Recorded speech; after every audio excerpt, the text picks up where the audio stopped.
It's time for the Big Playback, brought to you by Abby's Pizza. Welcome back to the best part of your news week. It's the Big Playback. 3 games on tap for tonight featuring only Central Oregon teams, so we're keeping it as local as it gets. And because of the pandemic, 2 of the games are matchups we typically wouldn't see here on the high desert, especially this late in the season.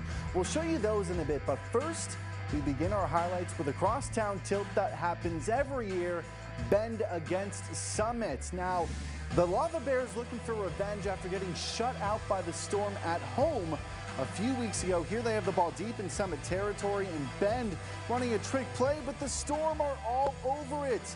Blake DeTulio says DeTula no to that one. Lava Bears still would walk away with the field goal, getting on the scoreboard first. But Summit's Soren McKee says, anything you can do, I can do better. Splits the uprights from 50 yards out. That's a school record, folks. McKee with the McKick of his life. Someone get this kid a scholarship. Game stayed 3-3 at the half, so we jump to late in the third. Lava Bears running a screen to the right, but Sevi Castillo can't see Jackson Bailey coming out of nowhere to make the interception. So Storm seemingly with momentum on their side, but then 4 plays later, this happens. Snap flies over McKee's head, running for his life. Save your leg, Soren, just save your leg, whatever you do. Ben gets the ball on the 15-yard line, and then a few plays later, Castillo crashes in for the game's first touchdown. Lava Bears pull ahead 9-3. But this is what the game came down to right here. Fourth quarter, 1 second on the clock. Summit needs a touchdown to win. Hogan Carmichael gets the snap, runs around with the fadeaway prayer to Gus Martin, and then you guessed it, whoop! Laterals to Caden Harris, one more lateral, and then, oh, my goodness. Lava Bears lay the hit stick, and then Blake Groshong adds insult to injury, taking this one back to the house with zeros on the clock. Ben runs off with its first win of the season. And now here's one of those games that you don't always see this late. The 5A Ridgeview Ravens hosting the undefeated 6A Mountain View Cougars on senior night. But it's the Cougs with the shaky start. Quarterback Jacoby Moss loses the snap. He does recover and jumps on his own fumble. Good thing, because just a few plays later, Mountain View strikes first thanks to this 10-yard connection from Jacoby to James Taboni.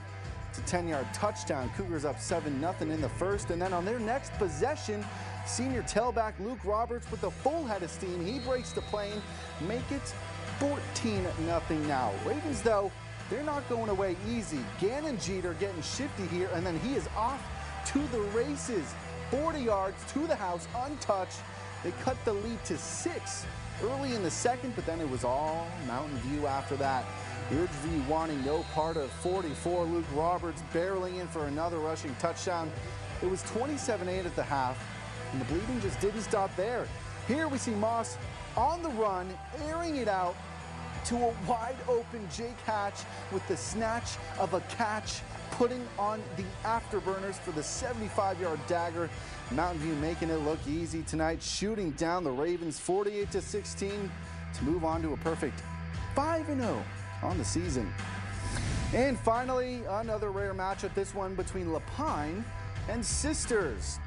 Slow start to this game, so we'll pick things up in the second. Hawks quarterback Colton Campbell keeps it himself. It's Friday night, and he's got a hot date with the end zone.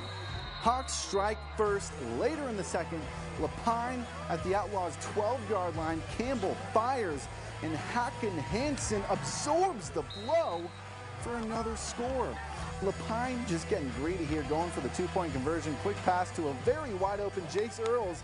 He was on Football Fandemonium, and now he's getting his own chance to shine on the field. Sisters not done though. Griffin Gardner fires to Adam Maddox Castle, weaving his way through the Hawks defense, picking up some yards, gets a first down, and then moments later, Griffin Gardner going deep to his pal Garrett Bowes. There with open arms, over the shoulder catch.